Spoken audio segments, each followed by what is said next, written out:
365 দিন খোদার এক বছরে, বলো না যুবক, আজ কত দিন হয়? 365 দিনের এক বছরে কোনো দিন ফজরের নামাজ পড়তে পারলা না। আয় দুর্ভাগা, বদনসিব। এমন মুসলমান কেমনে হইলি? এমন মুসলমান কেমনে হইলি? এমন নাফরমান কেমনে হইলি বাপ?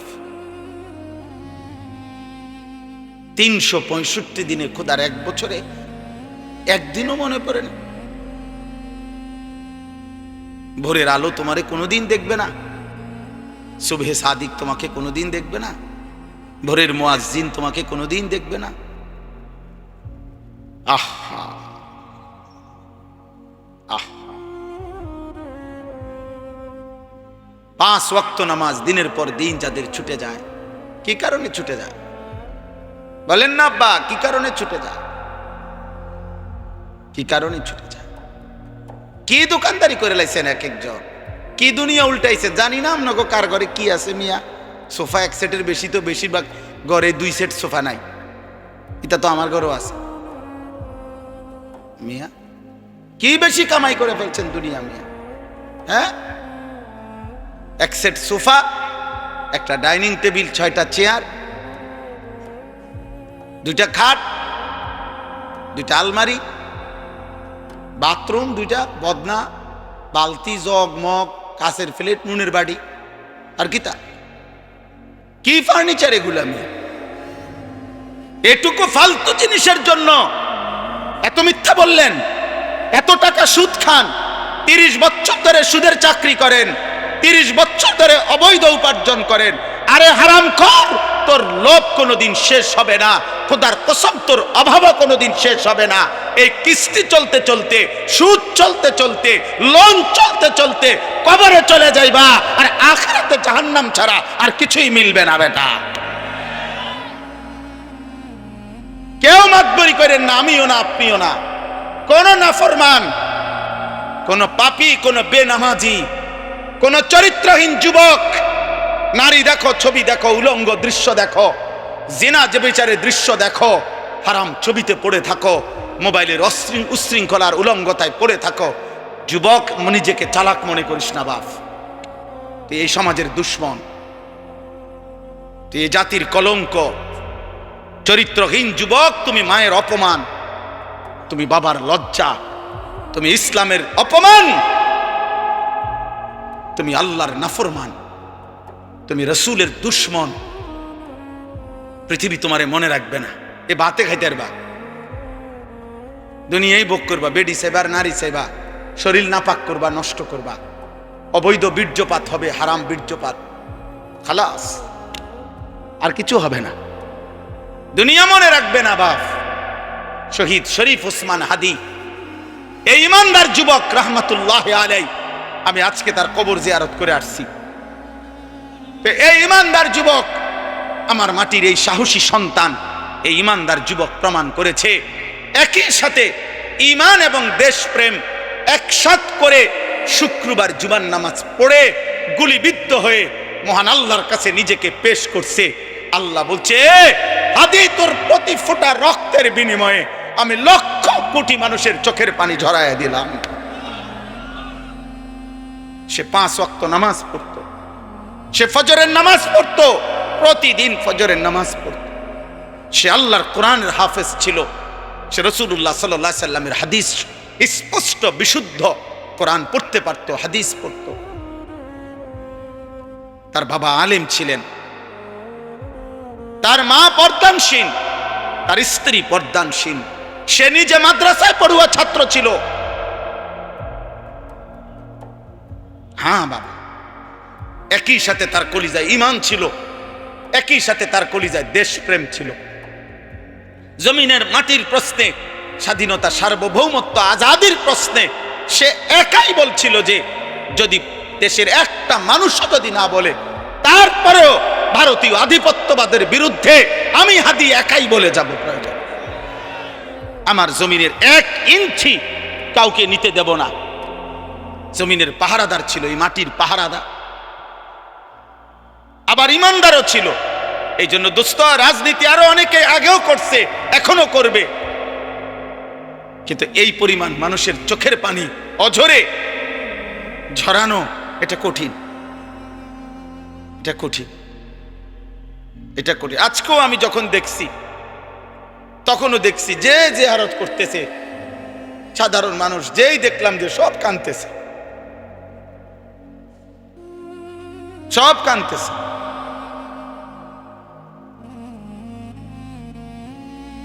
এই জন্য কিশোর ভাই, যুবক, নওজোয়ান, মরলে এমন মরাই মইর। কত হাফেজ, কত আলেম, কত মুফতি, কত মুহাদ্দিস, কত পীর, কত বুজুর্গ, কত আউলিয়া, কত হাফেজে কোরআন, কত 90 বছরের বুড়া মানুষ, 4 বছরের বাচ্চা মানুষ, সবাই চোখ দিয়ে আল্লাহ তার জন্য পানি ঝরাইছে। প্রতিটা চোখের পানি তার জন্য দোয়া না? কথা বলেন না কেন? প্রতি ফোঁটা চোখের পানি তার জন্য দোয়া না? তাইলে এমন একটা মরণ তুমি মরো, যে মরণে দেশ কাঁদবে, মাটি কাঁদবে, যে মরণে কোটি মানুষের চোখের পানি ঝরবে। ঈমান এবং দেশপ্রেম একসাথ করছে, সে একসাথ করেছে। মাতৃভূমির প্রতিও তার অগাধ ভালোবাসা ছিল। ঈমানের প্রশ্ন, সে আল্লাহ তাআলার আনুগত্যশীল বান্দা ছিল। আলহামদুলিল্লাহ, আল্লাহ তার কবরকে নূরে নূরে মুনাব্বার করে দেন। আল্লাহ তাআলা আমার উসমান হাদি রাহমাতুল্লাহ আলাই এই সন্তানের প্রতি ফোঁটা রক্তের বিনিময়ে আল্লাহ লাখো কোটি যুবক তৈরি করে দেন, এবং এটা হবে ইনশাআল্লাহ, এটা হবে, এটাই হবে ইনশাআল্লাহ। কারো চোখ রাঙ্গানি, কারো ষড়যন্ত্র, কারো কোনো কিছুতেই আমার মাটির ইমানদার যুবককে 1 ইঞ্চি আজাদি, আমার কাঁটাতার, আমার সীমান্তের 1 ইঞ্চি মাটি ইনশাআল্লাহ পার্শ্ববর্তী বেঈমান নিতে পারবে না ইনশাআল্লাহ। এটাই সত্য, কোনো সন্দেহ নাই। মনে রাখো যুবক, তুমি প্রয়োজনে লড়বা না, কিন্তু ইমানদার যুবক লড়বে, তুমি দেখো।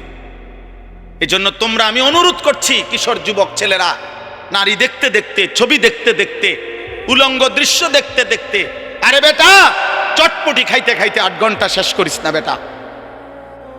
একটা চটপটি খাইছে বেটা, বন্ধুদের সাথে আড্ডা দিছে 8 ঘন্টা।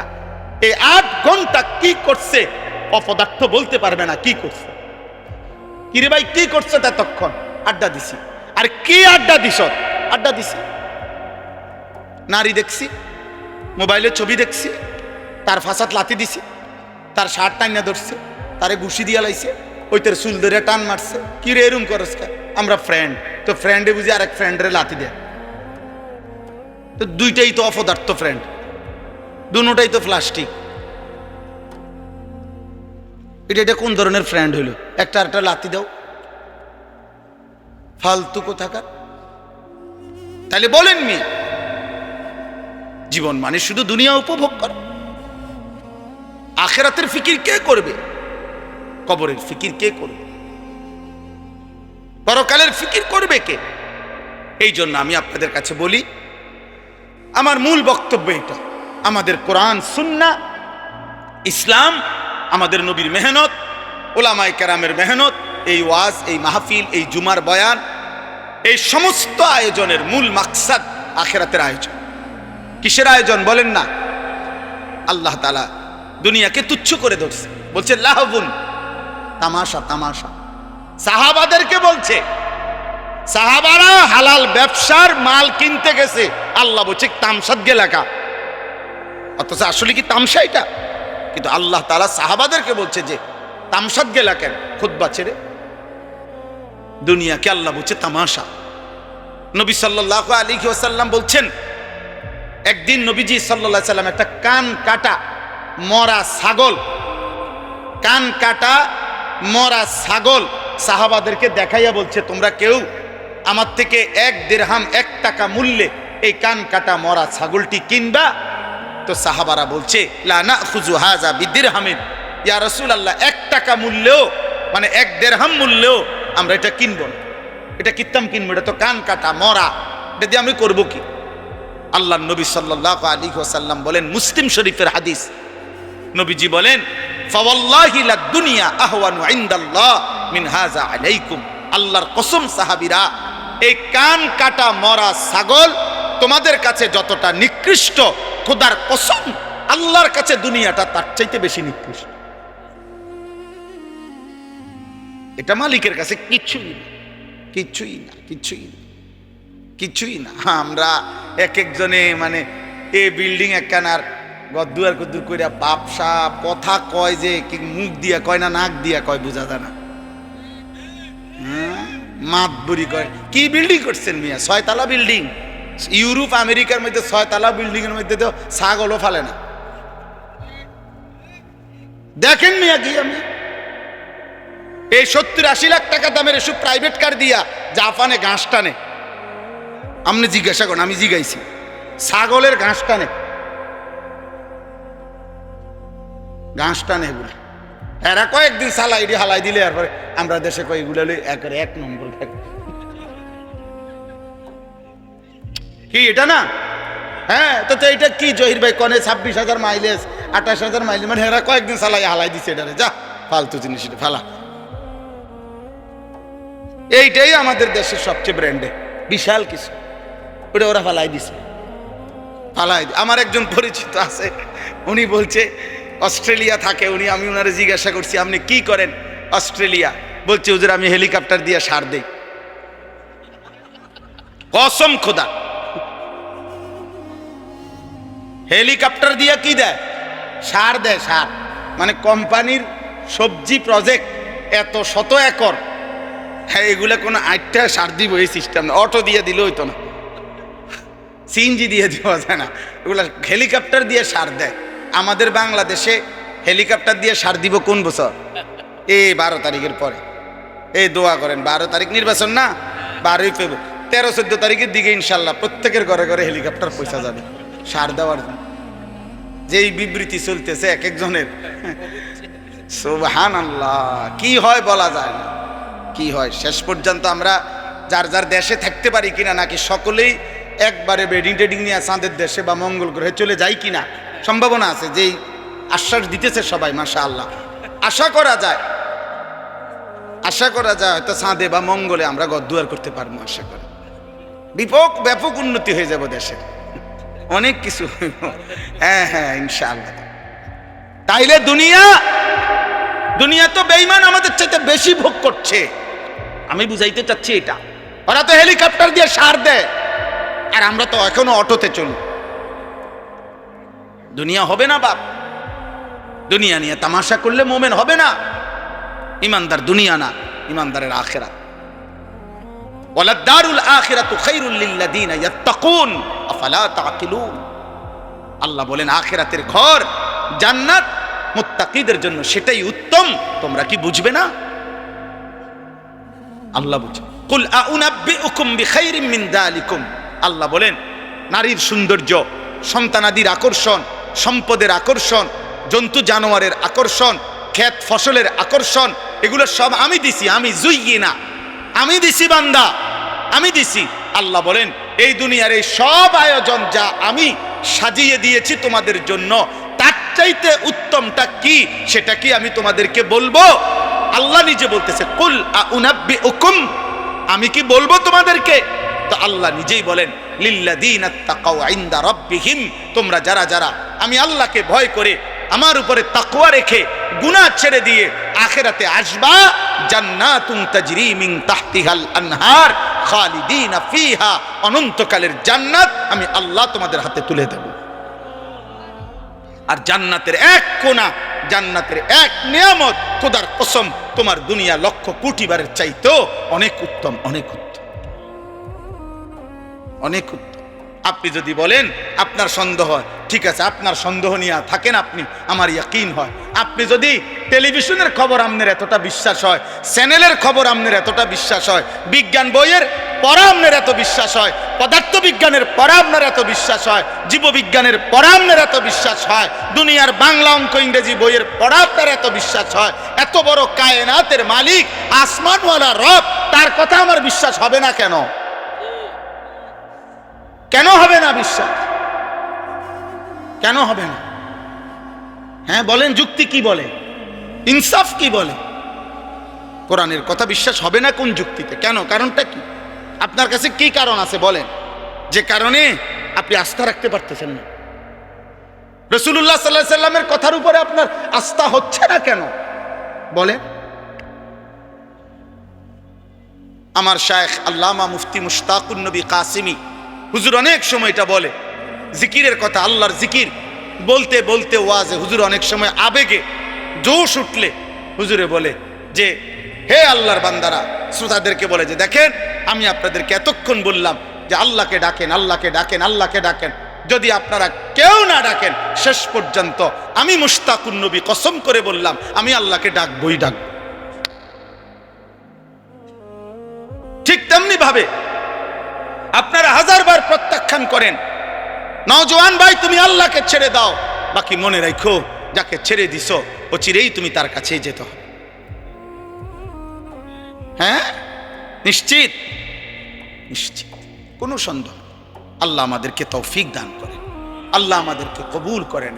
শেষ আমার ওয়াজ, আমার মূল বক্তব্যের কথাই এ আপনার কাছে, আমার কাছে, কিশোর ভাই, যুবক ভাই, বয়স্ক বাবা, অনেক বুঝমান আমার অনেক ঘনিষ্ঠ মানুষ আছেন এখানে আপনারা, এবং পর্দার আড়ালের মা বোন, প্রত্যেকের কাছে আমাদের মুসলমান, আমরা আমাদের পরিচয় আমরা মুসলিম। অতএব খুদার কসম, এক মোমেন, এক মুসলমানের মূল পরিচয় আখিরাত, মূল ফিকির আখিরাত, মূল চেতনা আখিরাত, মূল প্রস্তুতি আখিরাত, মূল আয়োজন আখিরাত, আখিরাত, আখিরাত। আল্লাহ আমাদেরকে আখিরাতের প্রস্তুতি নেওয়ার তৌফিক দান করেন। আল্লাহ তাআলা বলেন, বিসমিল্লাহির রহমানির রহিম, আলিফ লাম মিম। এটা কোরআনের একটা মুজিজা। আল্লাহ তাআলা কোরআনুল কারীমের 29টি সূরার শুরুতে এরকম অক্ষর উল্লেখ করে কোরআনের একটা চ্যালেঞ্জ ঘোষণা করেছেন যে, হে পৃথিবীর সমস্ত মুশরিক বেঈমান, যদি তোমাদের কারো মনে হয় কোরআন আমার বন্ধু মুহাম্মদের বানানো, তাহলে কেউ যদি গল্প, কবিতা, প্রবন্ধ নিজে নিজে লেখে, তাহলে অন্যান্য জ্ঞানী গুণী ব্যক্তিরা সেই গল্প, কবিতা, প্রবন্ধের ব্যাখ্যা করতে পারে। কি বুঝাইতে চাইছে অন্যান্যরা এটা দেখলে বোঝে, কারণ বাংলা পড়ছে এরকম তারও অনেকেই, অঙ্ক পড়ছে এটা তারও অনেকেই, ইংরেজি পড়ছে এটা তারও অনেকেই পড়ছে। তো এই জন্য একজনের লিখা, একজনের কবিতা, গল্প, অন্যান্য স্যারেরা, অন্যান্য শিক্ষিতরা এটা বুঝাইতে পারে না, ব্যাখ্যা করতে পারে না। তো আল্লাহ তাআলা বলছে, যদি ভাবো কোরআন আমার বন্ধু মুহাম্মদের বানানো, তো সে আর তোমরা একই জনপদের, একই এলাকার, একই ভাষাভাষী, একসাথেই বেড়ে উঠছো, অতএব তার বানানো এই কথা তো তোমরাও ইচ্ছা করলে ব্যাখ্যা করতে পারবা, বুঝাইয়া বলতে পারবা। তাহলে মুহাম্মদের বানানো আলিফ লাম মিম এই 3 অক্ষরের অর্থ কি? কও কও কও, তোমার আব্বারে ডাকো, তোমার 14 গোষ্ঠীরে ডাকো, যা কও এটার অর্থ কি? এরকম 29টা সূরার শুরুতে আল্লাহ তাআলা এমন আয়াত নাজিল করেছেন, একবারও বলতে পারে নাই, আজও বলতে পারে নাই। অতএব প্রতিবার প্রমাণিত কোরআন আল্লাহর কালাম। আল্লাহ বলেন, বান্দা তোমরা যারা যারা প্রতিনিয়ত নাফরমানি করছো, তোমরা যদি ভেবে থাকো যে এই পৃথিবীর বহু লোককে ফাঁকি দিছ, কেউ টের পায় নাই তোমার পাপ, তোমার অপরাধ, এ কারণে যদি মনে করে থাকো যে আমি আল্লাহকেও ডিঙ্গায় ফেলবা, আমাকেও ফাঁকি দিয়ে ফেলবা, খোদার কসম আল্লাহ বলেন, সা আমা ইয়াহকুমুন, তাহলে বান্দা এটা কিন্তু তুমি বড় ভুল সিদ্ধান্ত নিছো। এই পৃথিবীর সব ফাঁকি দিল, আমারে ডিঙ্গাইবা কেন? আমাকে আড়াল করবা কেন? আমার থেকে লুকাইবা কেন? আমাকে অতিক্রম করে যাবা কেমনে? আমার হাত থেকে ছুটবা কেন? পারবেন? কথা বলেন না পারবেন? বলেন না পারবেন? হ্যাঁ যুবক ভাই, অতএব নওজোয়ান, রাত 2টায় পৃথিবী ঘুমায়, কিন্তু আসমানওয়ালা রব ঘুমায় না।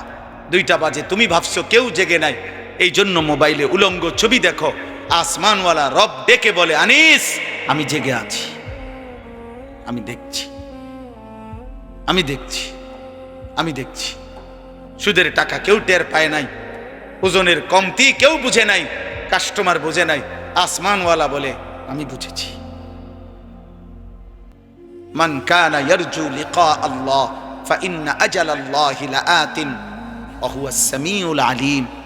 ওফো, মালিক শেষে চমৎকার কথা বলেন, অতএব সব কিছু বুঝে শুনে পরীক্ষা দেওয়ার নিয়ত করে আমার যে বান্দা ঈমান আমলের পরীক্ষা দিবা, বন্দিগি ইবাদত আমল করতে থাকবা, আর মনে মনে এই আশা আমি আল্লাহর সাক্ষাৎ পাইবা, জান্নাত পাইবা। আল্লাহ বলে যদি এই আশা পোষণ করে থাকো, আমার বন্দিগি করতে থাকো, আমি আল্লাহ ওয়াদা দিলাম আমি একদিন নির্দিষ্ট সময়ে আমার ফেরেশতা মালাকুল মউত আজরাইলকে তোমার কাছে পাঠাবো, সে তোমাকে আমার কাছে নিয়ে আসবে, আমাকেও দেখবা, আমার জান্নাতও পাইবা। হুয়াস সামিউল আলিম। আল্লাহ বলেন অতএব শুনে নাও বান্দা, যাই বলো আমি সব শুনি, যাই করো আমি সব জানি, ভালোটাও জানি, মন্দটাও জানি, রাতেরটাও জানি, দিনেরটাও জানি, একাকীও জানি, প্রকাশ্যেও জানি, দিবালোকেও জানি। অতএব আমাকে লুকাইও না, আমার থেকে আড়াল করবা না। আল্লাহ আমাদের সবাইকে ঈমানের জীবন দান করে। জীবন যাদের কাছে ভোগ, উপভোগ, জীবন যাদের কাছে মেশিন আর যন্ত্রপাতি, জীবন যাদের কাছে আধুনিকতা আর প্রযুক্তি, জীবনের অর্থ যাদের কাছে বস্তুবাদ, নগদ দুনিয়া উপভোগ করা, তাদের কাছে এগুলো কঠিন বিষয়, এগুলো তাদের কাছে ভিন্ন কঠিন বিষয়, এগুলা ওনারা বুঝতে চায়। এই আধ্যাত্মিকতা যেহেতু ওনার কলিজার মধ্যে এটা নাই, কখনোই আসে না, এই জন্য উনি এটা বুঝেন, এটা বুঝতে চায়। এটা বড় কঠিন বিষয়, কিন্তু এটা বাস্তবতা যে আখিরাতের ফায়দা। এই জন্য দোস্ত সব সময় এটা চেষ্টা করা উচিত। এমনিতেই বসা। হাদিসের মধ্যে আছে রাসূলুল্লাহ সাল্লাল্লাহু আলাইহি ওয়াসাল্লামের বহু সাহাবী নবী সাল্লাল্লাহু আলাইহি ওয়াসাল্লামের কাছে এমনিতেই বসতেন, এই চেহারার দিকে তাকায় থাকতেন। নবীজির সাথে কথা শেষ, মেহমানদারি করাইছেন। হযরত জয়নব বিনতে জাহাশ রাদিয়াল্লাহু তাআলা আনহার বিয়ের সময় ওলিমা খাওয়াইছেন নবীজি, নবীজির স্ত্রীর নাম আর কি। তো সাহাবারা কয়েকজন, খানা শেষ, মেহমানদারি শেষ, এখনো ওনারা উঠতেছেন, নবীজির সামনে বসে আছে। তাদেরকে উঠানোর জন্য আল্লাহ কোরআনের আয়াত নাজির করছে যে আরে ভাই তোমরা উঠতেছো না কেন? ওনারা রাসূলুল্লাহ সাল্লাল্লাহু আলাইহি সাল্লামের সান্নিধ্য, সাহচর্য এত বেশি গ্রহণ করছে, এত বেশি গ্রহণ করছে। এটা বহুত জরুরি বিষয় ভাই। এমনি দুই চারটা নীতি কথা, মোটা দাগের ইসলামের বিধিবিধান, এগুলো আমরা সবাই জানি, এগুলার জন্য বক্তা আসার কি আছে? চুরি করা হারাম, এটা কে না জানে? এটা আমি বুঝাইয়া করেন কি? আমি বুঝাইলি কি আর এটা মোস্তাহাব হয়ে যাবো না? বুঝেন নাই কথা? সুদ খাওয়া হারাম, এটা তো একটা স্পষ্ট কথা, এটা তো সবাই জানে। 30 বছর ধরে যে সুদ খায়, এই হারামখোরকে জিজ্ঞেস করলেও তো সে বলবে সুদ খাওয়া হারাম। বুঝেন না? 10 বছর ধরে যে কোনোদিন 5 ওয়াক্ত নামাজ পড়ে নাই, এমন নাফরমানকে জিজ্ঞেস করলেও মুসলিম পরিচয়ধারী, সে বলবে নামাজ 5 ওয়াক্ত। সে কি 2 ওয়াক্ত বলবে মনে হয়? এইটুকু মোটা দাগের জানা, এইটা তো সবাই কম বেশি জানে। আপনারা অনেক মানুষ আছে না বলে আও রাখেন হুজুর 2-4 কলম, আমরাও জানি। তো আমি কি আপনি 2-4 কলম কা, আপনি 8-10 কলম জানেন, অসুবিধা কি আমার? আপনি মনে করেন না আমার তো বেশি জানেন, তো কিছে? আপনারা আমি অস্বীকার করছি না আপনি কিছু জানেন। আমরা জীবনে বলছি না যে জনসাধারণ আপনারা কিছুই জানেন না, তাইলে 2-4 কলম তো আপনারাও জানেন, এটা আমিই তো বলি। সবাই তো জানে, সবাই তো জানে, সবাই তো জানে। অনেক আপনার ইসলাম বিরোধী ব্যক্তি, ইহুদি, খ্রিস্টান, এমন অনেক পণ্ডিত আছে যারা কোরআন সুন্নাহর জ্ঞান অনেক জানে, অনেক গবেষণা করে, কিন্তু জীবনে আমলে পরিণত হওয়া, গ্রহণ করা, এটাকে নিজের জীবনে আনয়ন করা, এটা হলো মূল সার্থকতা, এটা হলো মূল লক্ষণীয় বিষয়। আমাদের পাকিস্তানের বিশ্ববিখ্যাত বুজুর্গ, সারা পৃথিবী বিখ্যাত আলেমে দ্বীন আল্লামা তাকি উসমানী দামাত বারাকাতুহুমুল আলিয়া, ওই ভাই এই আলো এটা বন্ধ করো ভাই, মোবাইলগুলোই বন্ধ করেন, হাতের মোবাইলগুলো নামাও ভাই, নামাও, নামাও বেটা, ফালতু কোথাকার বেটা। একটা নজর তাকাইছুনি হুজুরের দিকে বেটা, মোবাইলের দিকেই তো তাকায় আছো। দুর্ভাগ্য মিয়া, কোনো মাহফিলে বসছে তো এখানেও এটা ধরে রাখছে, এটার দিয়ে তো তাকাইলা কার দিকে? মোবাইলের দিকে না তাকাইলা, ফায়দা পাইবা কই? তুমি কি কোনো হুজুরের দিকে তাকাইছুনি মিয়া? তুই তো মাঝখান দিয়ে ওয়ালে উঠাই দিলা, মাঝখানে এটা ওয়াল উঠাই দিল না তো, তারপরে তো মোবাইলের দিকেই তাকাইছিলেন, আপনি বুঝবেন কি?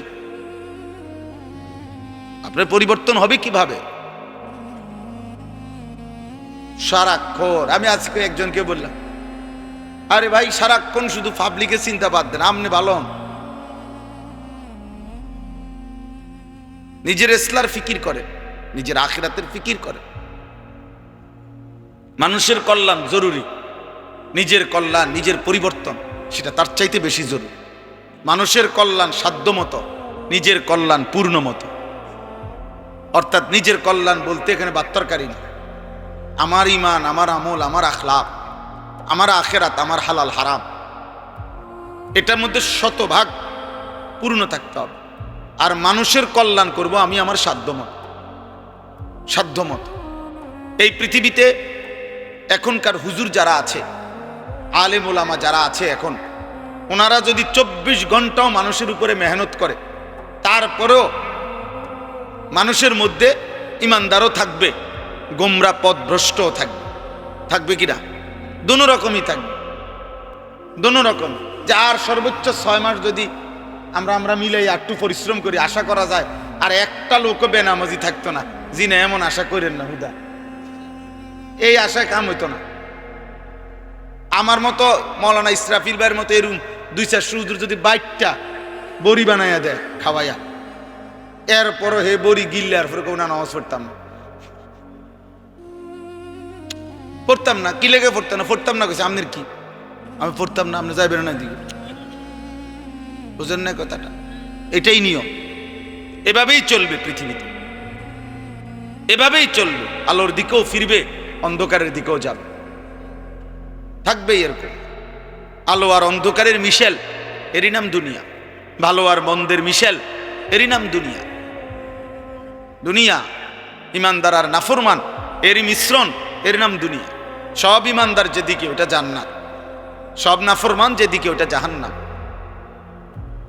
সব আলো যেখানে সেটা জান্নাত, সব অন্ধকার যেখানে সেখানে জাহান্নাম।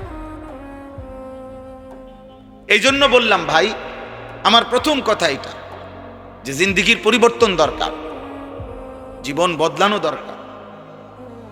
কম বেশি কথা আমরা সবাই জানি, মোটা দাগের কিছু কথা বলতেছিলাম, হুজুরের কথা।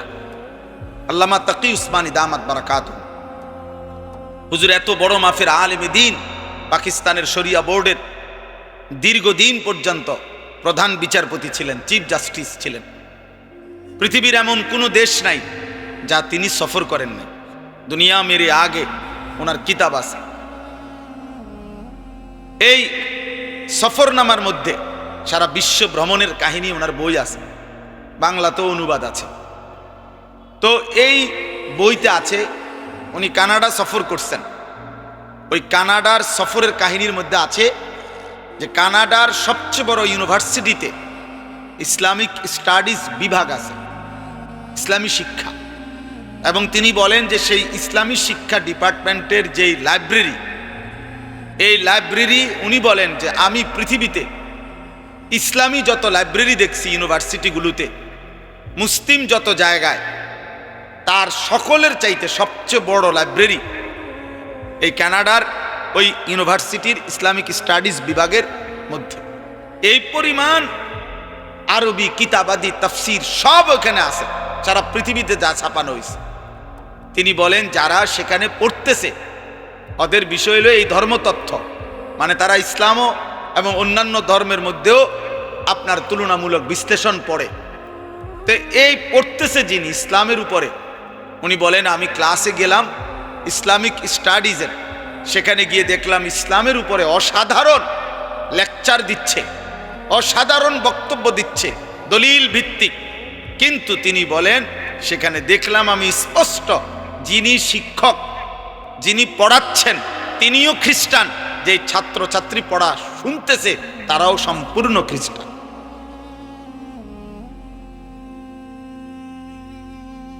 তো কি বুঝলেন দোস্ত? এটুকু ভালো কথা বলা, কিছু বক্তৃতা মারা, লেকচার দেওয়া, 4টা পয়েন্ট 5টা দলিল, কিছু দলিল ভিত্তিক তাত্ত্বিক কিছু কথা বলা, এটা তো একটা চ্যাপ্টার লিখে নিলেই হলো, এটা মুখস্থ করে নিলেই হলো, কিন্তু নিজের জীবনে বাস্তবায়ন করা এটা ভিন্ন কিছু, এটা ভিন্ন কিছু। এটা AI শরীফরে কইলেও আপনারা ঠিক করে দিব। অনলাইনের আপনি যেই AI, আপনি ওরেও যদি বলেন যে আমি একটা লেকচার দেবো আগামীকাল সকাল 10টায় একটা প্রোগ্রামে, আমার জন্য তুমি এটা রেডি করে দাও এই বিষয়ের উপরে, সে দেখবেন মহাজ্ঞানী, মহাজ্ঞানী, মহাজ্ঞানী। এটার উপরে সে যতক্ষণ আপনার তথ্য দিতেই থাকবে, দিয়ে আবার লাস্টে আবার বলবে মানে আমি এটা দেব কি আপনাকে, ওইটা দেব কি। তাইলে এতটুকু রেফারেন্স, উদ্ধৃতি, বক্তৃতা, লেকচার, চমৎকার উপস্থাপনা, দলিল ভিত্তিক কথা, এই সব কিছু এক বিষয়, আর জীবনে ঈমান আমল তৈরি করা, জিন্দেগিটা বদলানো বা এটা ভিন্ন বিষয়।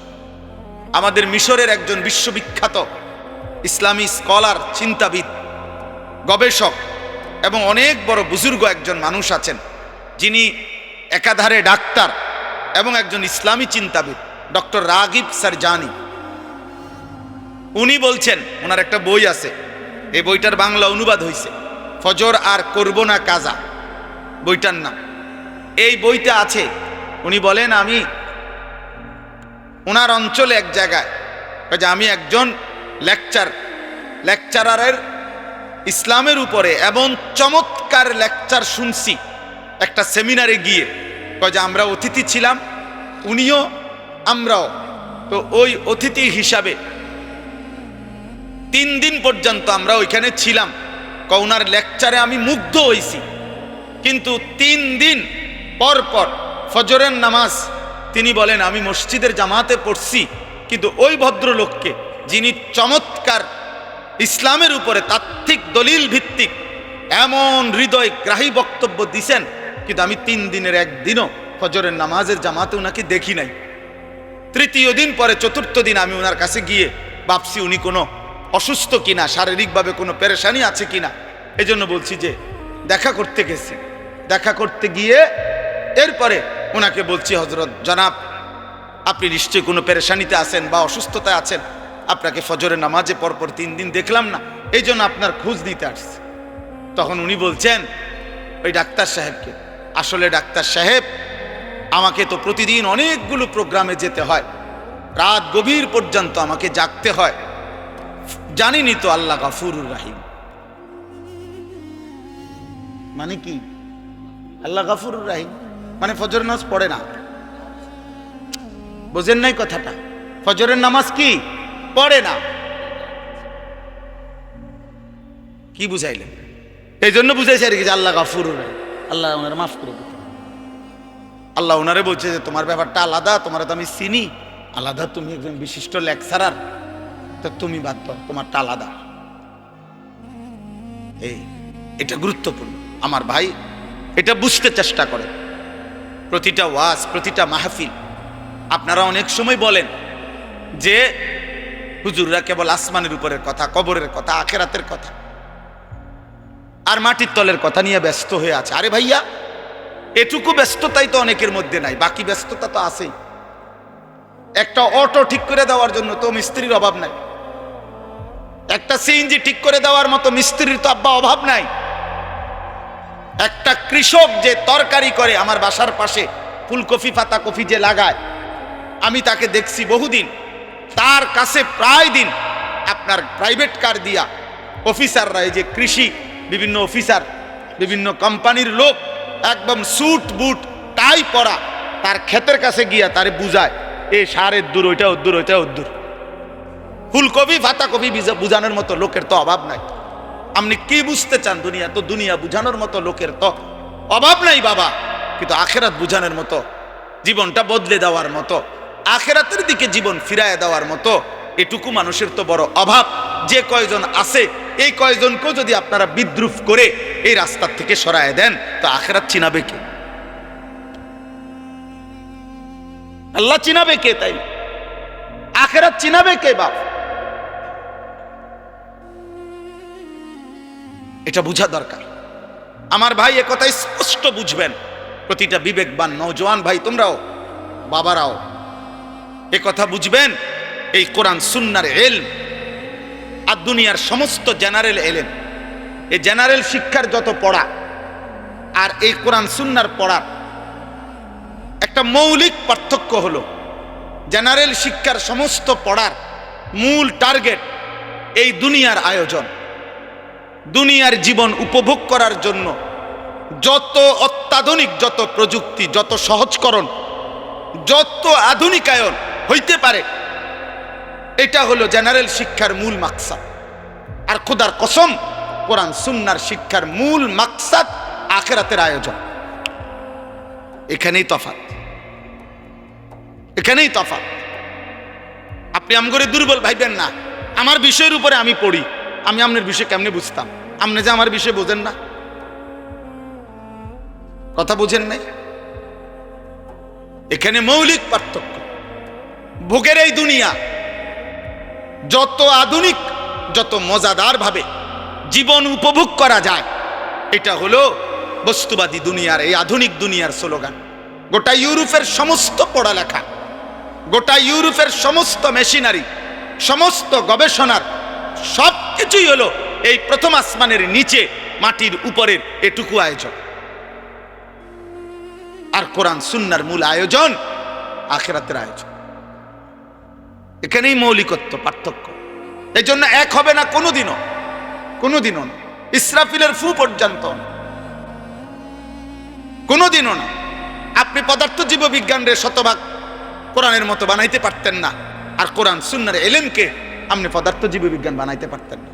এখানে মৌলিকত্ব ভিন্ন, এখানে চিন্তাধারাটাই ভিন্ন। আমি যাচ্ছি ঢাকার দিকে, আপনি যাইতেছেন চিটাঙের দিকে, তা আমরা আগামী 300 ঘন্টা পরেও আমরা এক হবো কেভাবে? আপনি গেছেন গা চিটাগাং, আপনি গেলে সামনে আগাইলে কক্সবাজার যাবেন, আমি সামনে আগাইলে হয়তো ফরিদপুর যাব, নয়তো উত্তরবঙ্গ যাব। আমরা তো দুইজন চলছি দুই দিকে, দুইজন চলছি দুই দিকে।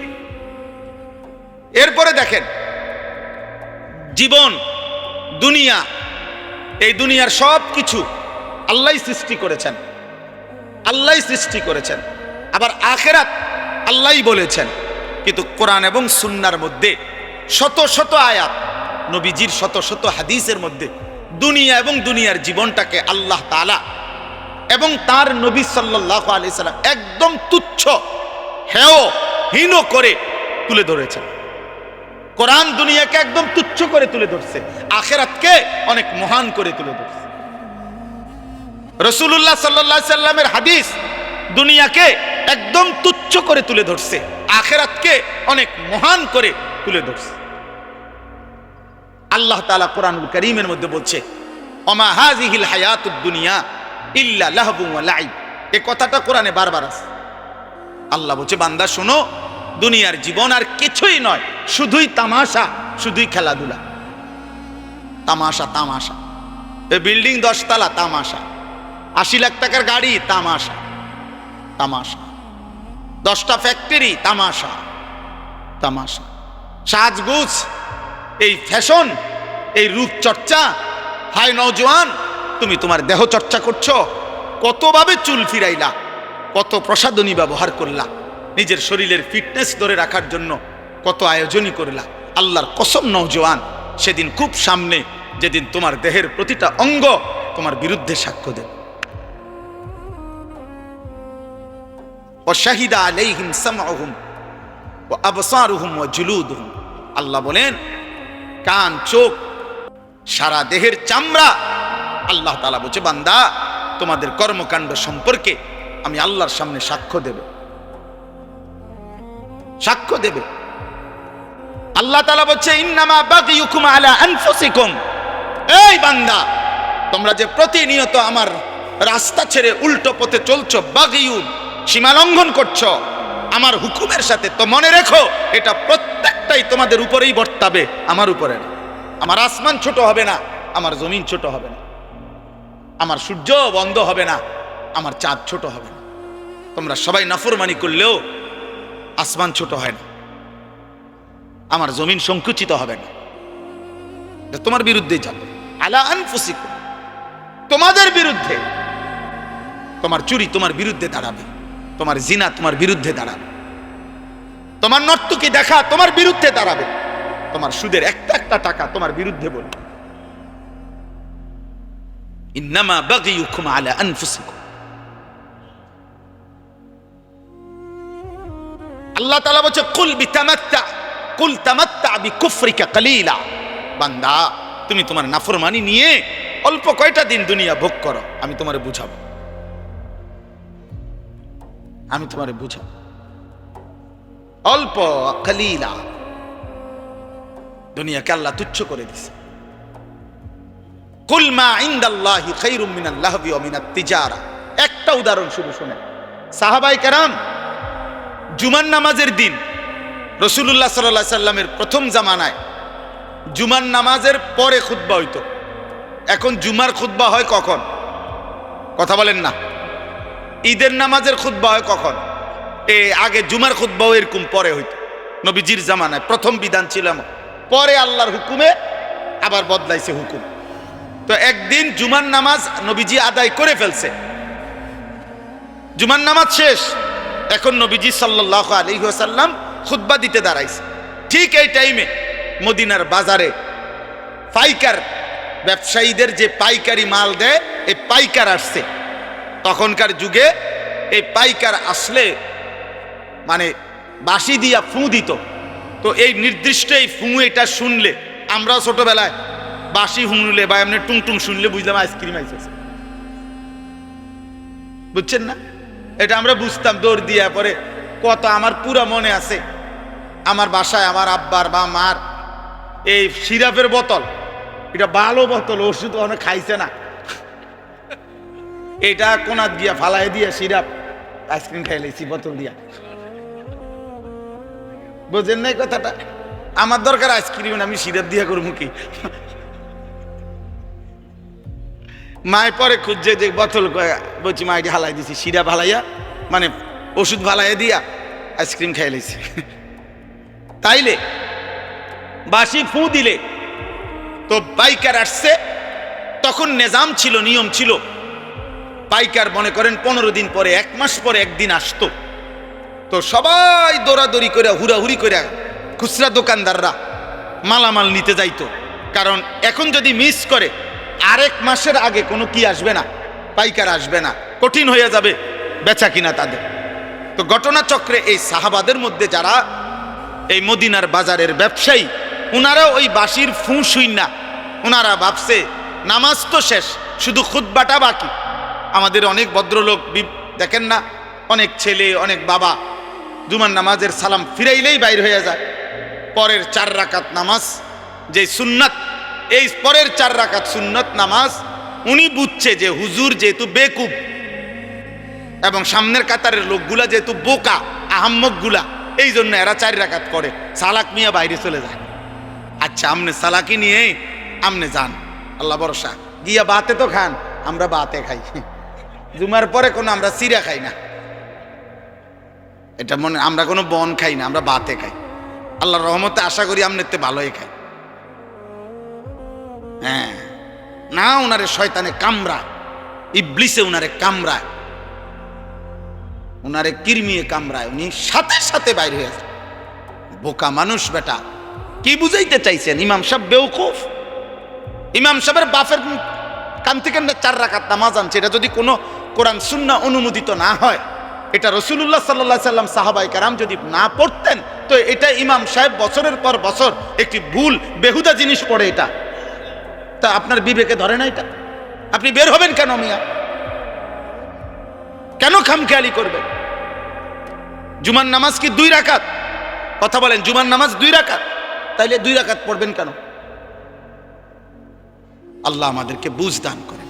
চলেন তো, এই সাহাবীরা, এই যাদের কথা বলতেছিলাম, ওনারা করছেন কি, ওই বাঁশির আওয়াজ শুনে খুতবা না শুনে চলে গেছেন। ওনাদের হিসাব হইল পরে তো আর মাল পাইতাম না, কষ্ট হয়ে যাবে, তাইলে তো ব্যবসা ক্ষতি হয়ে যাবে। এই শুধু তারা গিয়া মাল কিনছে। খোদার কসম, কোরআন শরীফের মধ্যে আল্লাহ তাআলা একটা পূর্ণাঙ্গ সূরা নাজিল করছে, সূরা জুমআ, এবং ওই সূরার মধ্যে লাস্ট আয়াতে আল্লাহ নিজে বলছে, ওয়া ইযা রাআউ তিজারাতান আও লাহওয়ানিন ফাদ্দু ইলাইহা ওয়া তারাকুকা কাইমা। আল্লাহ অবাক হয়ে গেছে। আল্লাহ বলতেছে, বন্ধু আয় হায়, আপনার সাহাবীরা এটা কামটা করলো কি? তারা তাদের এই ব্যবসা, এই কথার সাথে আল্লাহ একটা শব্দ ব্যবহার করছে, আও লাহওয়ান, তারা তাদের এই ফালতু দুনিয়ার জন্য আপনার এই খুতবা ছেড়ে দিল আর আপনাকে দাঁড়ানো অবস্থায় রেখে চলে গেল। হায় হায়, কামটা করলো কি?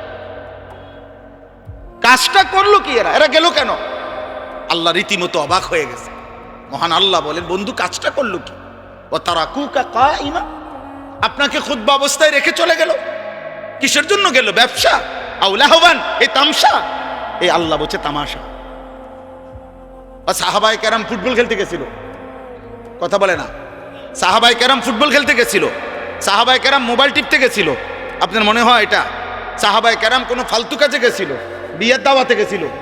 তাইলে হালাল ব্যবসা, এমনও তো না হারাম ব্যবসা, এটা ওনাদের হালাল ব্যবসার কাজে গেছে।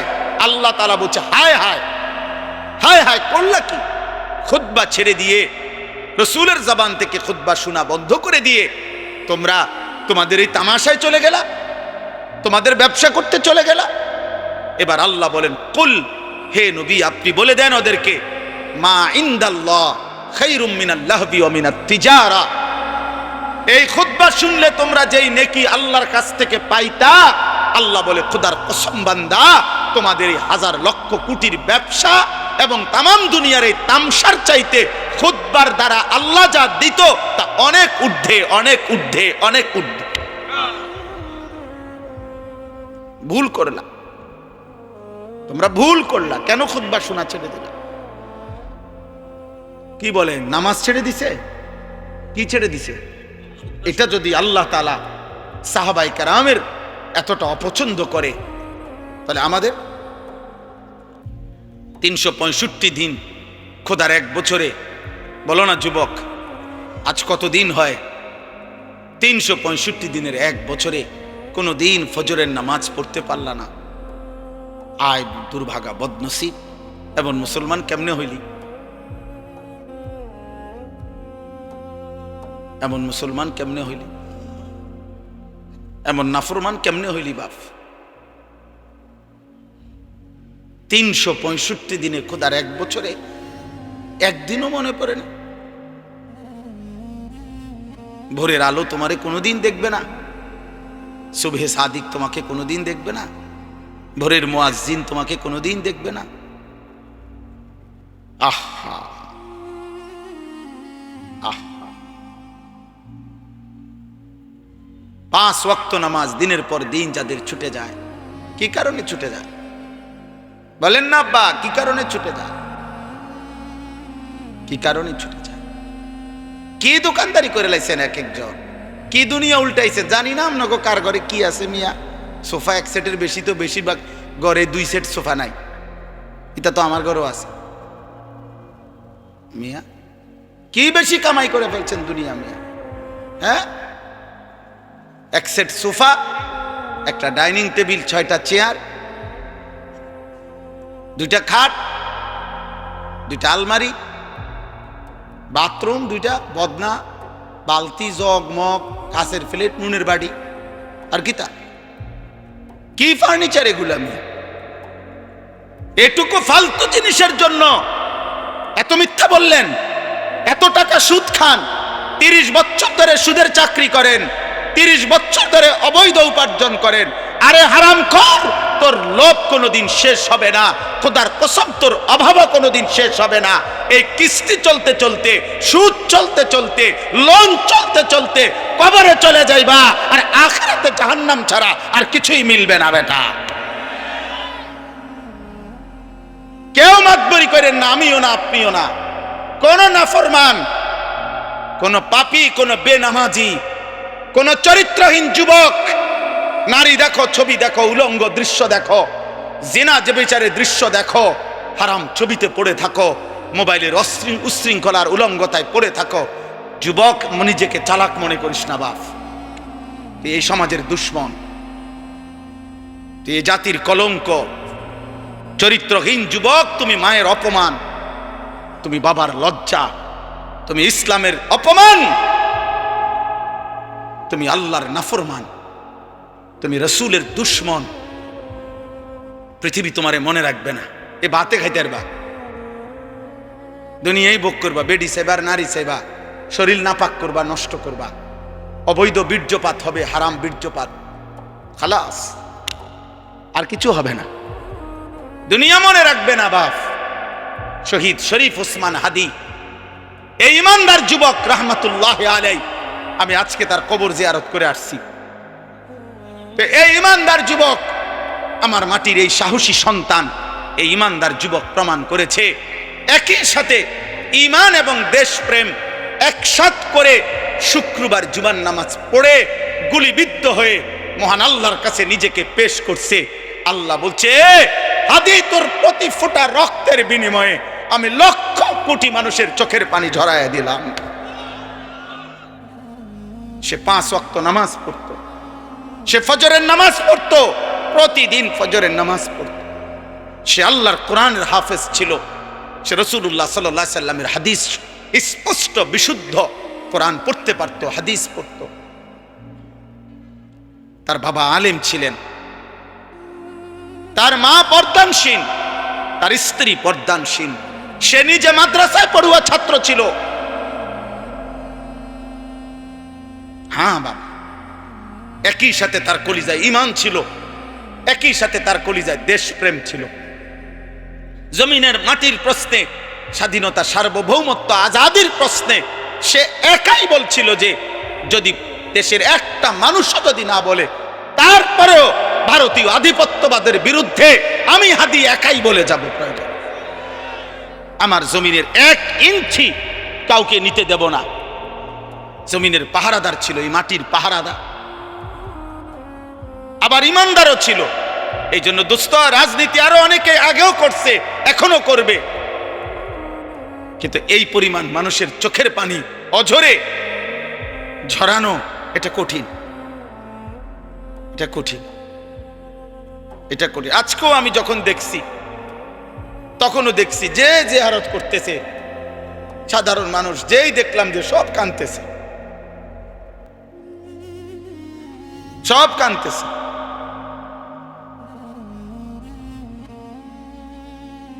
এই জন্য কিশোর ভাই, যুবক, নওজোয়ান, মরলে এমন মরাই মইর।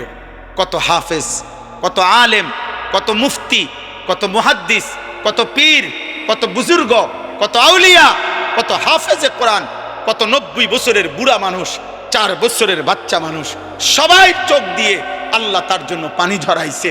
প্রতিটা চোখের পানি তার জন্য দোয়া না? কথা বলেন না কেন? প্রতি ফোঁটা চোখের পানি তার জন্য দোয়া না? তাইলে এমন একটা মরণ তুমি মরো, যে মরণে দেশ কাঁদবে, মাটি কাঁদবে, যে মরণে কোটি মানুষের চোখের পানি ঝরবে। ঈমান এবং দেশপ্রেম একসাথ করছে, সে একসাথ করেছে। মাতৃভূমির প্রতিও তার অগাধ ভালোবাসা ছিল। ঈমানের প্রশ্নেও সে আল্লাহ তাআলার আনুগত্যশীল বান্দা ছিল। আলহামদুলিল্লাহ, আল্লাহ তার কবরকে নূরে নূরে মুনাব্বার করে দেন। আল্লাহ তাআলা আমার উসমান হাদি রহমাতুল্লাহ আলাই, এই সন্তানের প্রতি ফোঁটা রক্তের বিনিময়ে আল্লাহ লাখো কোটি যুবক তৈরি করে দেন। এবং এটা হবে ইনশাআল্লাহ, এটা হবে, এটাই হবে ইনশাআল্লাহ। কারো চোখ রাঙ্গানি, কারো ষড়যন্ত্র, কারো কোনো কিছুতেই আমার মাটির ইমানদার যুবককে 1 ইঞ্চি আজাদি, আমার কাঁটাতার, আমার সীমান্তের 1 ইঞ্চি মাটি ইনশাআল্লাহ পার্শ্ববর্তী বেঈমান নিতে পারবে না ইনশাআল্লাহ। এটাই সত্য, কোনো সন্দেহ নাই। মনে রাখো যুবক, তুমি প্রয়োজনে লড়বা না, কিন্তু ইমানদার যুবক লড়বে, তুমি দেখো। এজন্য তোমরা, আমি অনুরোধ করছি, কিশোর যুবক ছেলেরা, নারী দেখতে দেখতে, ছবি দেখতে দেখতে, উলঙ্গ দৃশ্য দেখতে দেখতে, আরে বেটা, চটপটি খাইতে খাইতে 8 ঘন্টা শেষ করিস না বেটা। একটা চটপটি খাইছে বেটা, বন্ধুদের সাথে আড্ডা দিছে 8 ঘন্টা। এই 8 ঘন্টা কি করছে অপদার্থ বলতে পারবে না কি করছে। কিরে ভাই, কি করছে ততক্ষণ? আড্ডা দিছি। আর কি আড্ডা দিছ? আড্ডা দিছি, নারী দেখছি, মোবাইলে ছবি দেখছি, তার ফাসাদ লাথি দিছি, তার শার্ট টাইনা ধরছে, তারে ঘুষি দিয়া লাইছে, ওই তার চুল ধরে টান মারছে, কি রে এরম করস কা? আমরা ফ্রেন্ড, তো ফ্রেন্ডে বুঝি আরেক ফ্রেন্ডরে লাথি দেয়, তো দুইটাই তো অপদার্থ ফ্রেন্ড, দুটাই তো প্লাস্টিক। এটা কোন ধরনের ফ্রেন্ড হইল? একটা আরেকটা লাথি দাও, ফালতু কোথাকার। তাহলে বলেন মিয়া, জীবন মানে শুধু দুনিয়া উপভোগ কর? আখিরাতের ফিকির কে করবে? কবরের ফিকির কে করবে? পরকালের ফিকির করবে কে? এই জন্য আমি আপনাদের কাছে বলি, আমার মূল বক্তব্য এটা, আমাদের কোরআন সুন্নাহ ইসলাম, আমাদের নবীর মেহনত, ওলামায়ে কেরামের মেহনত, এই ওয়াজ, এই মাহফিল, এই জুমার বয়ান, এই সমস্ত আয়োজনের মূল মাকসাদ আখিরাতের আয়োজন। কিসের আয়োজন বলেন না? আল্লাহ তাআলা দুনিয়াকে তুচ্ছ করে ধরছে, বলছে লাহবুন, তামাশা, তামাশা। সাহাবাদেরকে বলছে, সাহাবারা হালাল ব্যবসার মাল কিনতে গেছে, আল্লাহ বলছে তামসাদ গেলাকা। অথচ আসলে কি তামসা এটা? কিন্তু আল্লাহ তাআলা সাহাবাদেরকে বলছে যে তামসাদ গেলাকের খুতবা ছেড়ে দুনিয়াকে আল্লাহ বলছে তামাশা। নবী সাল্লাল্লাহু আলাইহি ওয়াসাল্লাম বলছেন, একদিন নবীজি সাল্লাল্লাহু আলাইহি ওয়াসাল্লাম একটা কান কাটা মরা ছাগল, কান কাটা মরা ছাগল সাহাবাদেরকে দেখাইয়া বলছে, তোমরা কেউ আমার থেকে 1 দিরহাম 1 টাকা মূল্যে এই কান কাটা মরা ছাগলটি কিনবা? তো সাহাবারা বলছে লা নাখুযু হাযা বিদিরহামিন, ইয়া রাসূলুল্লাহ 1 টাকা মূল্যেও, মানে 1 দিরহাম মূল্যেও আমরা এটা কিনবো না। এটা কিত্তাম কিনবো? এটা তো কান কাটা মরা, এটা দিয়ে আমি করবো কি?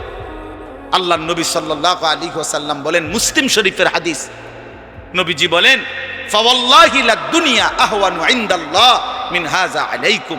আল্লাহর কসম সাহাবীরা, এই কান কাটা মরা ছাগল তোমাদের কাছে যতটা নিকৃষ্ট, খোদার কসম আল্লাহর কাছে দুনিয়াটা তার চাইতে বেশি নিকৃষ্ট।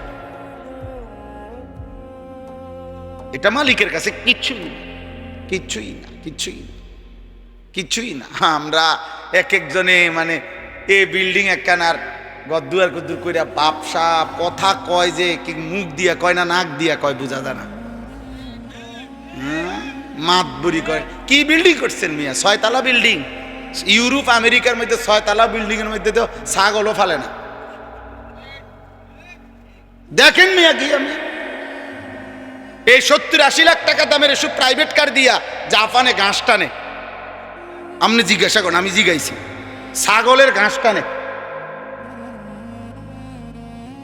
ঘাস টানে এগুলো। এরা কয়েকদিন চালাই দিয়ে হালাই দিলে এরপরে আমরা দেশে কয় এগুলো একের 1 নম্বর। কি এটা না? হ্যাঁ, তো এটা কি জহির ভাই কনে 26,000 মাইলেজ 28,000 মাইলেজ, মানে এরা কয়েকদিন চালাই হালাই দিছে, এটারে যা ফালতু জিনিস, এটা ফালা।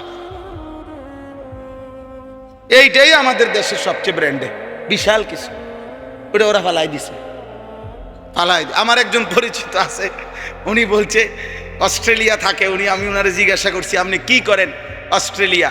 বলছে হুজুর আমি হেলিকপ্টার দিয়ে সার দেই। কসম খোদা, হেলিকপ্টার দিয়ে কি দেয়? সার দেয়, সার।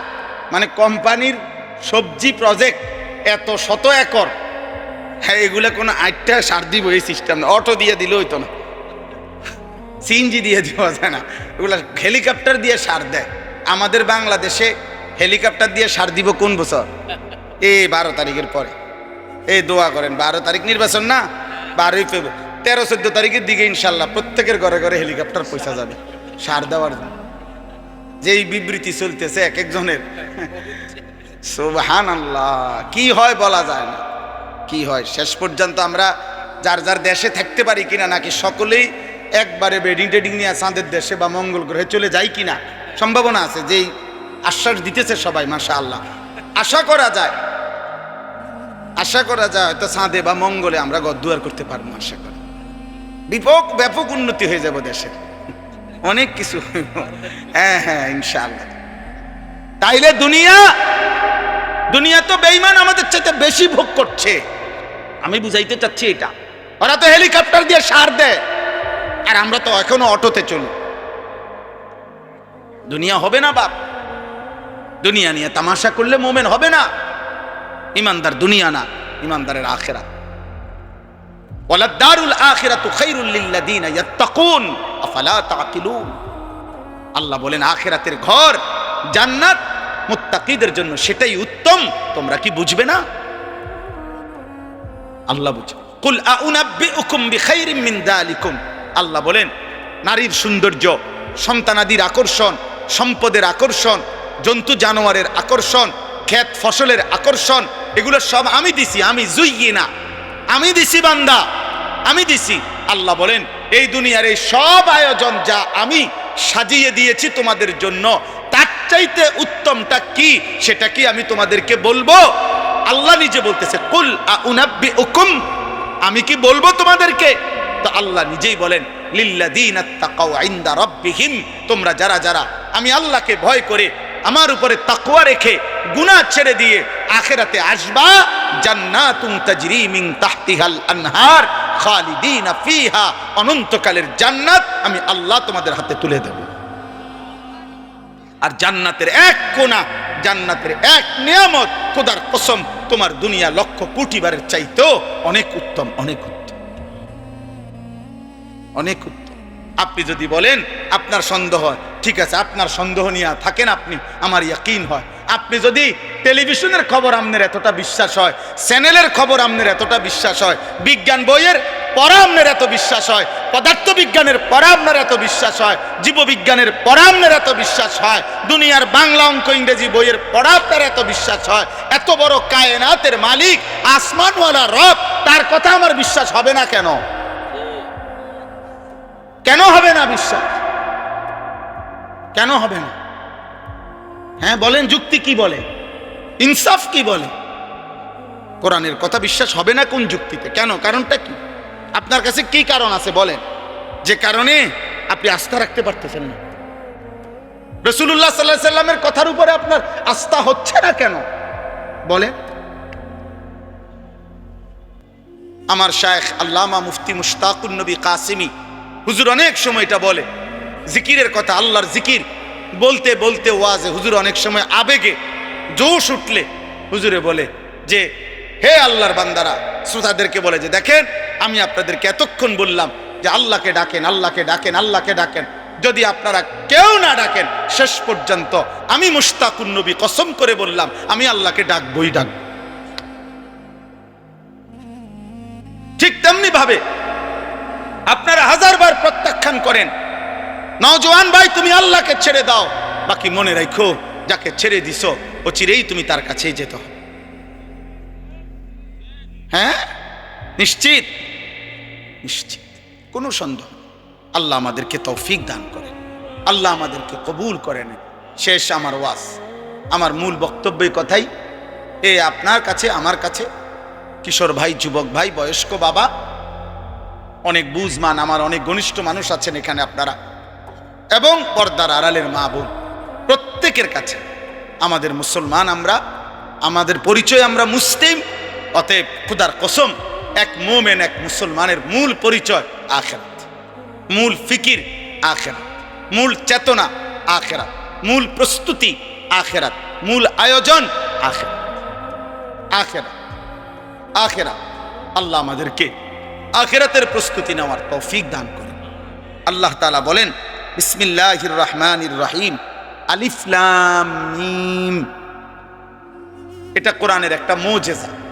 আল্লাহ তাআলা কোরআনুল কারীমের 29টি সূরার শুরুতে এরকম অক্ষর উল্লেখ করে কোরআনের একটা চ্যালেঞ্জ ঘোষণা করেছেন যে হে পৃথিবীর সমস্ত মুশরিক বেঈমান, যদি তোমাদের কারো মনে হয় কোরআন আমার বন্ধু মুহাম্মদের বানানো, তাহলে কেউ যদি গল্প, কবিতা, প্রবন্ধ নিজে নিজে লেখে, তাহলে অন্যান্য জ্ঞানী গুণী ব্যক্তিরা সেই গল্প, কবিতা, প্রবন্ধের ব্যাখ্যা করতে পারে, কি বুঝাইতে চাইছে।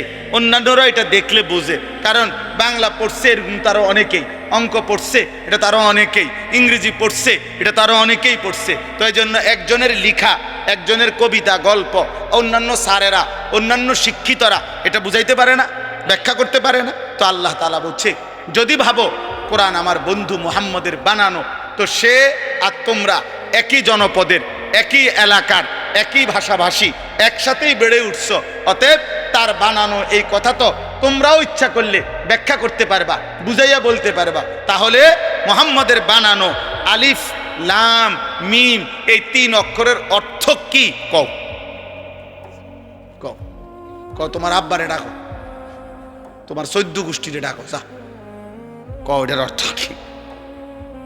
এরকম 29টা সূরার শুরুতে আল্লাহ তাআলা এমন আয়াত নাজিল করেছেন, একবারও বলতে পারে নাই, আজও বলতে পারে নাই। অতএব প্রতিবার প্রমাণিত কোরআন আল্লাহর কালাম। কার কালাম? মানুষের কালাম হলে যেই কোনো জ্ঞানী গুণী এটা ব্যাখ্যা করে বলতে পারত। আহাসিবান নাসু আন ইউতরাকু আন ইয়াকুলু আমান্না ওয়া হুম লা ইফতানুন। এই যে কথা শেষ, দেখেন হুজুর চলে আসছেন, ইনশাআল্লাহ হযরত বয়ান করবেন। আল্লাহ তাআলা বলেন মানুষরা কি ভাবলো, এই কথাটা শুধু তর্জমা শুনলেই বুঝবেন।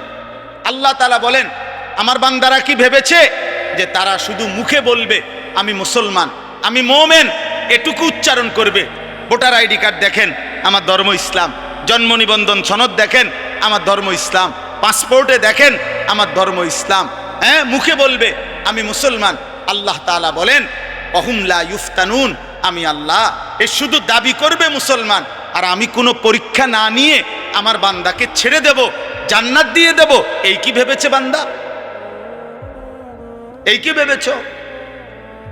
আল্লাহ তাআলা এটা জানতে চাইছে। কি ভাবছো বান্দা? আখেরাতে পাসপোর্ট দেখাইবা, আখেরাতে আইডি কার্ড, আখেরাতে জন্ম নিবন্ধন সনদ দেখাইবা? না না, আমি পরীক্ষা নেব, ইমানের পরীক্ষা দিয়ে আখেরাতে জান্নাত নিতে হবে। কি দিয়ে বলেন না? পরীক্ষা দিয়ে। কি দিয়ে বলেন? বলেন না কি দিয়ে? পরীক্ষা দিয়ে। পরীক্ষা। ওয়ালাকাদ ফাতান্নাল্লাযীনা মিন ক্বাবলিহিম, আল্লাহ বলেন প্রত্যেক জামানায় যারাই নিজেদেরকে ইমানের পরিচয় দিয়েছে আমি তাদের পরীক্ষা নিয়েছি। ফালা ইয়ালামান্নাল্লাহুল্লাযীনা সাদাকু ওয়ালা ইয়ালামান্নাল কাযিবিন। পরীক্ষা নিয়ে আমি জেনেছি ইমানের দাবিতে কে সত্যবাদী আর কে মিথ্যাবাদী। এজন্য দোস্ত আমাদের জীবন পরীক্ষা। দুনিয়াকে বলে দারুল ইমতিহান, পরীক্ষার ঘর। আখেরাত হলো দারুল জাযা, ফলাফলের ঘর। পরীক্ষা দেবেন এখানে, ফলাফল শুনবেন সেখানে। দুনিয়াকে বলে দুনিয়াকে বলে দারুল আমাল, আমলের ঘর। আখেরাতকে বলে দারুল হিসাব, হিসাবের ঘর। দুনিয়াকে বলে দারুল মিহান, মেহনতের ঘর। আখেরাতকে বলে দারুল জাযা, ফলাফল, প্রতিদানের ঘর। মেহনত করবেন এখানে, প্রতিদান পাবেন সেখানে। আমল করবেন এখানে, হিসাব পাবেন ওইখানে। পরীক্ষা দেবেন এখানে, ফলাফল শুনবেন ওইখানে। কথা বুঝছেন কি না বলেন? পরীক্ষা দিতে হবে। পরীক্ষাটা কি? পরীক্ষা হলো এই প্রতিদিন মৃত্যু পর্যন্ত আল্লাহ তাআলা আমাদেরকে যত বন্দিগি করতে বলছেন এটাই পরীক্ষা। প্রত্যেকটা ইবাদত এটাই পরীক্ষা। প্রতিটা গুনাহ ছেড়ে দেওয়া এটাই পরীক্ষা। প্রতিটা আদেশ পালন করা এটাই পরীক্ষা। প্রতিবার নামাজের ওয়াক্ত হয় এটাই পরীক্ষা। সেজদা দিচ্ছেন না ছেড়ে দিচ্ছেন। প্রতি বছর পরীক্ষা, যাকাত দিচ্ছেন না ছেড়ে দিচ্ছেন। প্রতি রমজান পরীক্ষা, রোজা রাখছেন না নাকি রাখছেন না। টাকা সামনে, উপার্জন সামনে, পরীক্ষা হালাল উপার্জন করছেন না হারাম উপার্জন করছেন। খাবার সামনে, পরীক্ষা হালাল খাবার খাচ্ছেন নাকি হারাম খাবার খাচ্ছেন। নারী সামনে, পরীক্ষা হা করে তাকাইয়া আছেন নাকি চোখ নামায়া রাখছেন। প্রত্যেক গুনার মুহূর্তে ছেড়ে দেওয়ার পরীক্ষা, প্রত্যেক আদেশের মুহূর্তে পালন করার পরীক্ষা। বুঝাইতে পারলাম? কথা বলেন না, বুঝলেন? পরীক্ষা দিতে হবে দোস্ত, পরীক্ষা দিতে হবে। ওই ইমাম সাবরে, ইসরাফিল বাইরে আর আব্দুল কাদের ইসলাহি বাইরে ফাঁকে ফাঁকে টাকা 200 দিয়ে বেহেশতে যাইবেন। হ্যাঁ, কিতা ঘটনা কি? না, অনেক বড় লোক, অনেক ধনাঢ্য ব্যক্তি, অপ্রিয় সত্য কথা বললাম, অনেক ধনাঢ্য ব্যক্তির ফিকির হইল আখেরাত মানে শুধু দান সদকা। উনি এদ্দুর বোঝেন আখেরাত মানে দান সদকা। জীবনভর প্রতিদিন সুদ খায়, সুদের লেনদেন, সুদের উপার্জন। আর দেখা হইলে বলবো হুজুর দোয়া করবেন, এলাকায় একটা এতিমখানা দিছি, 60 জন এতিম ডেইলি খায়। এই যে বেহেস্তের বুঝ করে রাখছে এলাকা। হ্যাঁ, ব্যস্ত ওই যে এলাকায় যে 60 জন এতিম খায় যে, ওইটাই আখেরাত। এই 60 জন এতিমের কান্দে করে বেহেস্তে যাবে। এতিম তো আপনার এত পয়সাওয়ালার সাফে সমান হয়ে যাবে। না না, দান সদকা একটি আমল। কথা বলেন, দান সদকা কি? দান সৎকার অনেক নেকি, কিন্তু আপনি বলেন কেউ যদি আজকের দিনে 100 কোটি টাকাও দান করে, কিন্তু আজকের মাগরিবের নামাজ যার ছুটে গেছে, আজকের এশার নামাজ ছুটে গেছে, তো এই 100 কোটি টাকা দানের বিনিময়ে আজকের মাগরিবের নামাজের কাফফারা হবে তো? এশার নামাজের কাফফারা হবে তো আব্বা? তো তাইলে এই জন্য আল্লাহ তাআলা বলেন, বান্দা পরীক্ষা দিতে হবে, পরীক্ষা। প্রত্যেকটি আদেশ পালন করার পরীক্ষা, প্রত্যেকটি নিষেধ ছেড়ে দেওয়ার পরীক্ষা। এই পরীক্ষায় উত্তীর্ণ হয়ে জান্নাতে যেতে হবে। জান্নাত মামুলি না, জান্নাত 2টা রুম আর একটা বারান্দা না, সবচেয়ে ছোট জান্নাত 10 দুনিয়া বরাবর। আপনি এটাকে মামুলি মনে করছেন কেন? আখিরাত মামুলি না, হাসরের মাঠ মামুলি না, না বা মামুলি না। হাসরের মাঠ মসজিদে 4টা ফ্যান দেওয়া না, 3-4-12 হাজার টাকা দিয়ে জান্নাত না, এত কম না। 2 কাতার টাইলসের টাকা দিছেন, আপনি বেহেশতে যাবেন কেন? না, হবে না। এটা একটা আমল, নেকি হবে, সওয়াব হবে, কিন্তু বাকি আমলগুলোর হিসাব দিতে হবে। আম হাসিবাল্লাযীনা ইয়ামালুনা আস-সাইয়্যাতি আন ইয়াসবিকুনা সাআ মা ইয়াহকুমুন। শেষ আল্লাহ বলেন, বান্দা তোমরা যারা যারা প্রতিনিয়ত নাফরমানি করছো, তোমরা যদি ভেবে থাকো যে এই পৃথিবীর বহু লোককে ফাঁকি দিছ, কেউ টের পায় নাই তোমার পাপ, তোমার অপরাধ, এ কারণে যদি মনে করে থাকো যে আমি আল্লাহকেও ডিঙ্গায় ফেলবা, আমাকেও ফাঁকি দিয়ে ফেলবা, খোদার কসম আল্লাহ বলেন সাআ মা ইয়াহকুমুন, তাহলে বান্দা এটা কিন্তু তুমি বড় ভুল সিদ্ধান্ত নিছ। এই পৃথিবীর সব ফাঁকি দিল, আমারে ডিঙ্গাইবা কেন? আমাকে আড়াল করবা কেন? আমার থেকে লুকাইবা কেন? আমাকে অতিক্রম করে যাবা কেমনে? আমার হাত থেকে ছুটবা কেমন? পারবেন? কথা বলেন না, পারবেন? বলেন না পারবেন? হ্যাঁ যুবক ভাই, অতএব নওজোয়ান, রাত 2টায় পৃথিবী ঘুমায়, কিন্তু আসমানওয়ালা রব ঘুমায় না। 2টা বাজে, তুমি ভাবছো কেউ জেগে নাই, এই জন্য মোবাইলে উলঙ্গ ছবি দেখো। আসমানওয়ালা রব ডেকে বলে, আনিস আমি জেগে আছি, আমি দেখছি, আমি দেখছি, আমি দেখছি। সুদের টাকা কেউ টের পায় নাই, ওজনের কমতি কেউ বুঝে নাই, কাস্টমার বুঝে নাই, আসমানওয়ালা বলে আমি বুঝেছি। মান কানা ইয়ারজু লিকা আল্লাহ ফাইন্না আজালাল্লাহি লাআতিন ওয়া হুয়াস সামিউল আলিম। ওফো, মালিক শেষে চমৎকার কথা বলে, অতএব সব কিছু বুঝে শুনে পরীক্ষা দেওয়ার নিয়ত করে আমার যে বান্দা ঈমান আমলের পরীক্ষা দিবা, বন্দিগি ইবাদত আমল করতে থাকবা, আর মনে মনে আশা আমি আল্লাহর সাক্ষাৎ পাইবা, জান্নাত পাইবা। আল্লাহ বলে যদি এই আশা পোষণ করে থাকো, আমার বন্দিগি করতে থাকো, আমি আল্লাহ ওয়াদা দিলাম আমি একদিন নির্দিষ্ট সময়ে আমার ফেরেশতা মালাকুল মউত আজরাইলকে তোমার কাছে পাঠাবো, সে তোমাকে আমার কাছে নিয়ে আসবে, আমাকেও দেখবা, আমার জান্নাতও পাইবা। হুয়াস সামিউল আলিম। আল্লাহ বলেন, অতএব শুনে নাও বান্দা, যাই বলো আমি সব শুনি, যাই করো আমি সব জানি, ভালোটাও জানি, মন্দটাও জানি, রাতেরটাও জানি, দিনেরটাও জানি, একাকীও জানি, প্রকাশ্যেও জানি, দিবালোকেও জানি। অতএব আমাকে লুকাইও না, আমার থেকে আড়াল করবা না। আল্লাহ আমাদের সবাইকে ঈমানের জীবন দান করেন, আমলের জীবন দান করেন, আখিরাতের ফিকির দান করেন, কবরের ভয় দান করেন, জাহান্নামের ভয় দান করেন। প্রিয় ভাই নওজোয়ান, আর কিছু সময় মোহতারাম মেহমান হজরত অনেক দূর থেকে কষ্ট করে এসেছেন, দয়া করে অল্প সময় কথা বলবেন, দোয়া করবেন। সবার কাছে অনুরোধ, নওজোয়ান ভাই তোমরা আসছো কষ্ট করে, একান্ত কারো কোনো জরুরত না হলে আমি হাত জোর করে অনুরোধ করে বলছি, সবাই মহব্বতের সাথে বসে শুনলে, এক আল্লাহওয়ালার কাছ থেকে দোয়া নিয়ে গেলে বরকত হবে। আল্লাহ আমাদের সবাইকে তৌফিক দান করেন। দারুল উলুম আল আমিন মাদ্রাসা আল্লাহ কবুল করেন। আগামী 10 জানুয়ারি আমাদের কুমিল্লা ওয়াহদাহু লা শারীকা লাহ ওয়া নাশহাদু আন্না সাইয়্যিদানা ওয়া হাবিবানা ওয়া মাওলানা মুহাম্মাদান আবদুহু ওয়া রাসূলুহু আম্মা বা'দ فأعوذ بالله من الشيطان الرجيم بسم الله الرحمن الرحيم আলিফ লাম মিম আহাসিবান নাসু আন ইউতরাকু আন ইয়াকুলু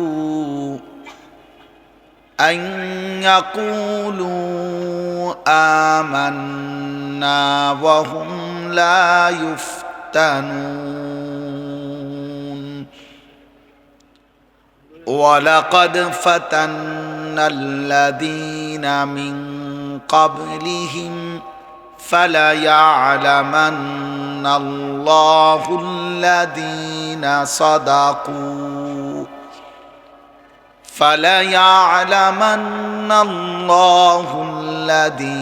صدقوا وليعلمن الكاذبين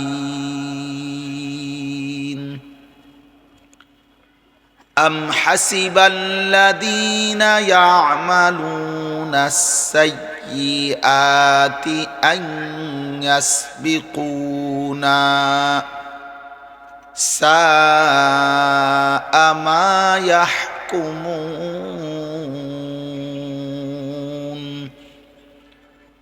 من كان يرجو لقاء الله فإن أجل الله لآت وهو السميع العليم صدق الله مولانا العظيم قال نبينا صلى الله عليه وسلم إن الدنيا حلوة خضرة وإن الله مستخلفكم فيها فينظر كيف تعملون فاتقوا الدنيا واتقوا النساء اللهم صل على محمد وعلى آل محمد كما صليت على إبراهيم وعلى آل إبراهيم إنك حميد مجيد اللهم بارك على محمد وعلى آل محمد كما باركت على إبراهيم وعلى آل إبراهيم إنك حميد مجيد سبحانك لا علم لنا إلا ما علمتنا إنك أنت العليم الحكيم আলহামদুলিল্লাহ আল্লাহ পাক রব্বুল ইজ্জত জুল জালাল ওয়াল ইকরামের ফজল করম রব্বুল আলামিনের অপরিসীম ইহসান মেহেরবানি দয়া আল্লাহ তাআলা আমাদেরকে আজ 27 ডিসেম্বর 2025 রোজ শনিবার কুমিল্লা ক্যান্টনমেন্ট নিশ্চিন্তপুর দারুল উলুম আল আমিন মাদ্রাসা ও খাদিজাতুল কুবরা রাদিয়াল্লাহু তাআলা আনহা বালিকা মাদ্রাসার উদ্যোগে আজকের এই 10ম বার্ষিক তাফসীরুল কোরআন মাহফিলে আল্লাহ তাআলাই আমাদেরকে আসবার বসবার আল্লাহর জন্যই জমা হওয়ার তৌফিক দান করেছেন আলহামদুলিল্লাহ। পবিত্র কোরআনুল কারীমের 20 নম্বর পারা 29 নম্বর সূরা, সূরাটির নাম সূরায়ে আনকাবুত। যে সূরাটি আমি পড়েছি এই সূরার প্রথম 5টি আয়াত আমি তেলাওয়াত করেছি।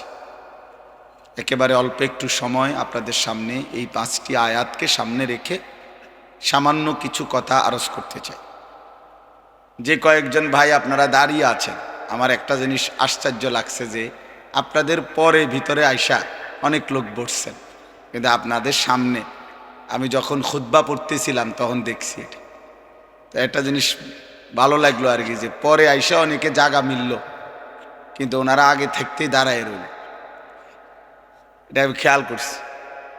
এই জন্য এখন ওলামায়ে কেরাম দিনদারদের সাথে বসা এটাও জীবনের অনেক বড় সৌভাগ্য। বসা তো সব জায়গায় বসা হয়, কিন্তু প্রিয় মানুষদের সাথে বসা, গুণামুক্ত একটা পরিবেশে বসা। স্বাভাবিকভাবে এখানে কেউই বিড়ি সিগারেট খাচ্ছে না, এখানে এই মুহূর্তে কেউ মোবাইলে অশ্লীল ছবি দেখবে না, এখানে কেউ ইচ্ছে থাকলেও কোনো রকমের গালিগালাজ করবে না। তাহলে এটা নেক পরিবেশ, এটা মুবারক পরিবেশ, মুবারক মজলিস। নিঃসন্দেহে রাসূলুল্লাহ সাল্লাল্লাহু আলাইহি ওয়াসাল্লাম হাদিসে কুদসির মধ্যে বলেছেন, আল্লাহ তাআলা বলেন, আল্লাহর এই প্রিয় বান্দাদের মজলিসে, আল্লাহর নেক বান্দাদের বরকতে আল্লাহ কাউকে বঞ্চিত করে না, সকলকে মাফ করে। লা ইয়াশকা বিহিম জালিসুহুম, হাদিসের শব্দ এবং বিশুদ্ধ হাদিস। আল্লাহ তাআলা বলেন, আমার প্রিয় বান্দাদের মজলিস এমন যে এখানে কেউই বঞ্চিত হয়, বঞ্চিত হয়, প্রত্যেকেই আল্লাহর মাগফিরাত এবং রহমত লাভ করে। এই জন্য এরকম একটি মজমায় বসা, যেমন জুমার নামাজের বয়ান যখন হয়, মসজিদের যখন জামাত হয়, এরকম দিনই যখন কোনো মজমায় বসার সুযোগ হয়, এই কিছুক্ষণের বসা, এটার মধ্যেও আখিরাতের অনেক ফায়দা। রাসূলুল্লাহ সাল্লাল্লাহু আলাইহি ওয়াসাল্লাম বলছেন, মাসালুল জালিসিস সালিহ ওয়াল জালিসিস সু কাহামিলিল মিস্ক ওয়া নাফিখিল কির। নেক মানুষের সাহচর্য আর মন্দ লোকের সাহচর্য কিসের মতো? নবীজি বলেন, একটা আতর বিক্রেতার মতো, আর একটা কামারের দোকানদারের মতো। নবীজি উদাহরণ দিচ্ছেন যে নেককারের সংস্পর্শে আতর বিক্রেতার মতো। কাহামিলিল মিস্ক, তিনটা ফায়দা আতর বিক্রেতার থেকে। এক, আতর বিক্রেতার কাছে গেলেই নাকের মধ্যে সুগন্ধি লাগবে। দুই, আতর বিক্রেতা না কিনলেও সামান্য পরিমাণ হলেও হাতের মধ্যে লাগায় দিবে। তিন, কিনে নিলে একবার ঘর পর্যন্ত সুগন্ধি পৌঁছে যাবে। তার মানে এখানে সুগন্ধি ছাড়া লসের কিছু নেই, কমপক্ষে নাকে তো সুগন্ধি ঘ্রাণ লাগে।